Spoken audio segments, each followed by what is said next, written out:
Newly named ancient cicada fossil is so well preserved you can see the veins in its wings. Pressed into a piece of rock is the flattened, 47-million-year-old body of a cicada, measuring about 1 inch 26.5 millimeters long with a wingspan of 2.7 inches 68.2 millimeters. Its fossilized form is nearly intact, with its veined wings spread wide. Scientists recently described the insect as a new genus and species, using this fossil and one other that was nearly as well preserved from the same site. Even though the specimens are female, their location on the cicada family tree suggests that males of this species could sing, as modern cicadas do. Found in Germany decades ago, their presence there reveals that singing cicadas dispersed in Europe millions of years earlier than once thought. The fossils are also the oldest examples of true singing cicadas in the family Cicadae. Researchers reported April 29th in the journal Scientific Reports.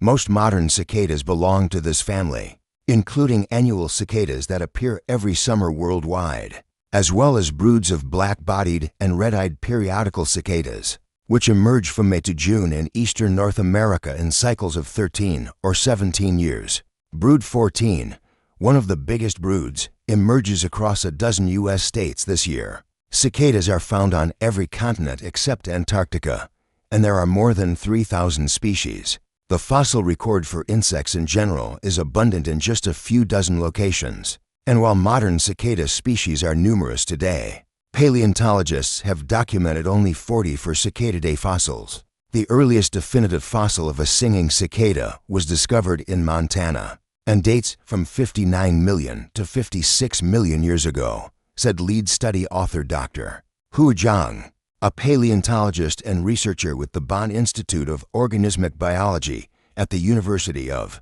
Bonn in Germany. Its newly described relative is the earliest singing cicada from Europe, Zhang told CNN in an email.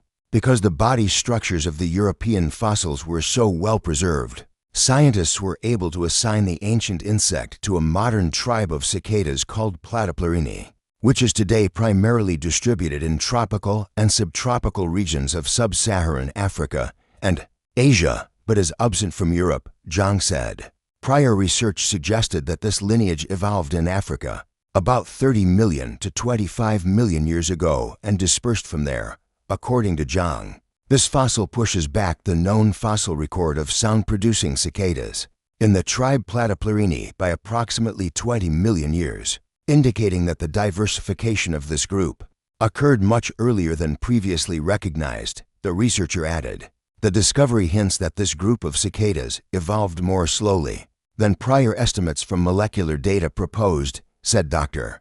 Conrad Labandera, a senior research geologist and curator of fossil arthropods at the Smithsonian Museum of Natural History in Washington, D.C.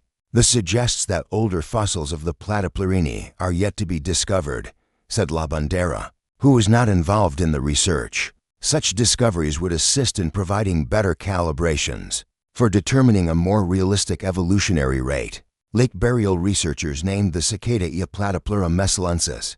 Its name refers to where the specimens were discovered, the Messel Pit in Germany, a rich fossil site dating to the Eocene epoch 57 million to 36 million years ago. Excavated in the 1980s, the fossils have since been in the collection of the Senckenberg Research Institute, a natural history museum Frankfurt in Germany, said senior study author Dr. Sonja Wedman, head of Senckenberg's paleoentomology department. A very deep volcanic lake, with a bottom where no oxygen penetrated, once filled the Messel Pit.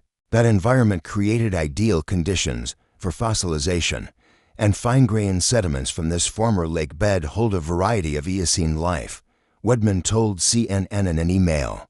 The excellent preservation, not only of insects, but of all groups of organisms, is the reason why Messel is a UNESCO World Heritage Site, a designation it earned in 1995, Wedman said. The more complete of the two cicada fossils is one of the best preserved insects from the Messel Pit fossil site, Wedman added. Senckenberg has a collection of over 20,000 fossil insects from Messel, and among these it stands out because of its really beautiful and complete preservation. In its overall head and body shape, Mesalensis strongly resembles modern cicadas. Its rostrum, a snout-like mouth, is intact, but closer analysis is needed to tell whether it used the rostrum for feeding on plant tissues called xylem, as most modern cicadas do, La Bandera said. E. mesalensis also shows hints of colors and patterns in its wings. This feature camouflages modern cicadas as they cling to tree trunks, and it may have served a similar purpose for E. mesalensis, according to Zhang. However, E. mesalensis differs from modern cicadas in subtle ways. For example, its forewings are broader and less elongated than those of species alive today, which may have affected how it flew. Would the ancient cicada's call have sounded like those of its modern relatives? We can't know the exact song, Zhang said. However, based on the cicada's body shape and placement in the singing cicada group, it likely produced sounds similar in function to modern cicadas. When brood 14 emerges in the billions in the late spring and early summer of 2025, their calls will measure from 90 to 100 decibels, as loud as a subway train. Other types of cicadas produce an even bigger ruckus. Songs of the African cicada Brevissana brevis peak at nearly 107 decibels, about as loud as a jet taking off. The volume of the ancient species' songs may have been even louder than that, Zhang said. The abdomen of E. mesalensis is broader and larger than those of its modern relatives, suggesting that males could have had a larger resonating cavity. This cavity may have amplified sound from the vibrating structures in their abdomens, called tymbals, to produce a louder buzz. Of course, this is only a hypothesis, Zhang added. Future studies on how morphology relates to sound production in modern cicadas will help to test it.